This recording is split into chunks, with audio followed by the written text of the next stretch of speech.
तर सध्या पर्यटकांची पावलं कोकणातल्या सिंधुदुर्ग जिल्ह्यात वळतात। वेंगुर्ले बंदराजवळ असलेल्या झुलत्या पुलावर पर्यटक मोठ्या प्रमाणात गर्दी करतात। समुद्राला आलेली भरती आणि चारी बाजूला असलेलं पाणी, अशा वेळी झुलत्या पुलावरनं चालण्याचा थाट काहीचा वेगळाच असतो।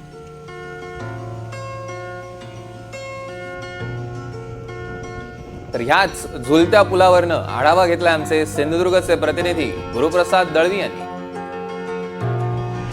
बहुचर्चित आंतरराष्ट्रीय प्रकल्प पाणबुडीचा जो होतोय तो हा वेंगुर्लामध्ये होतोय। मी वेंगुर्लाच्या जेटीवर आहे, जिथे झुलता पूल आहे। मी हे झुलता पूल आहे ते तुम्हाला दाखवतोय। हे जे पलीकडे दिसतंय ते पूर्णपणे झुलतं पूल आहे, हे आपण पाहतोय।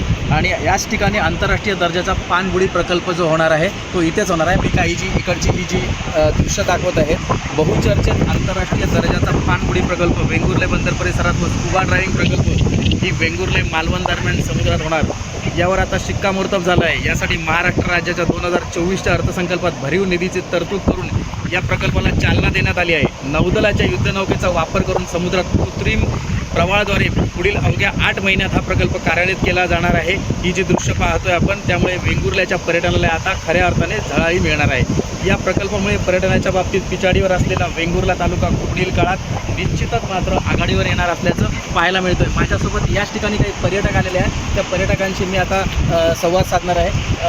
काय सांगाल, इथे पाणबुडी प्रकल्प होते, तुम्ही वेंगुर्ल्यामध्ये आलात, काय सांगाल? बहुत ही मैंने सुना था इसके बारे में, वेंगुर्ला के बारे में, और आज मैं देख रहा हूँ यहाँ पे बहुत ही अच्छा मतलब व्यू है यहाँ का, बहुत ही अच्छा मतलब ये ब्रिज बनाया हुआ है यहाँ पर।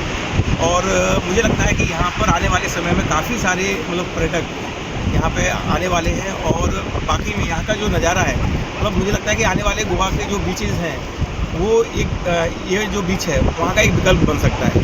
और यहाँ की जो भी यहाँ पे काम चल रहा है, तो मुझे लगता है कि आने वाले समय में हमें और भी यहाँ पे सुविधाएं देखने को मिलेंगी। उम्मीद करता हूँ महाराष्ट्र गवर्नमेंट से यहाँ पे और भी सुविधाएं में वो बढ़ोतरी करेगी। नक्कीच।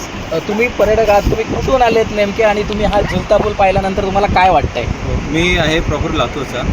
मी कोकणबद्दल फक्त ऐकलं होतं, कोकण असं तसं आणि कोकणातले माणसं साधी गोळी, पण जेव्हा मी आलं तेव्हा मी खरं हे अनुभव केलं। आणि जेव्हा वेंगुर्लेबद्दल मी ऐकलं तेव्हा झुलता पूल पाहिला, हे माझं पहिली वेळ आहे। हे पाहून एवढा आनंद झाला। आणि जे आता मला प्रकल्पाबद्दल कळतं आहे की नवीन प्रकल्प सुरू होणार आहे, तेव्हा जर झाला तर गोवापेक्षाही जास्त पर्यटक येते, हे माझं म्हणणं आहे। कारण का, एवढं अतिशय सुंदर बीच आणि एवढे सुंदर लोक आणि एवढं सुंदर जेवण कोकणामध्ये त्याच्याशिवाय कुठे भेटणार नाही तुम्हाला। आमच्या तर इथे नाहीच नाही, पण गोव्यात पण नाही, कारण का मी गोव्यामध्ये राहिलेलं आहे। आणि कोकणामध्ये जास्तीत जास्त वेंगुर्ला जर तुम्ही पाहिले, वेंगुर्लामध्ये तुम्हाला भरपूर सारे बीच भेटतील। त्यापैकी हा एक बीच आहे, कोणता बीच आहे आपला?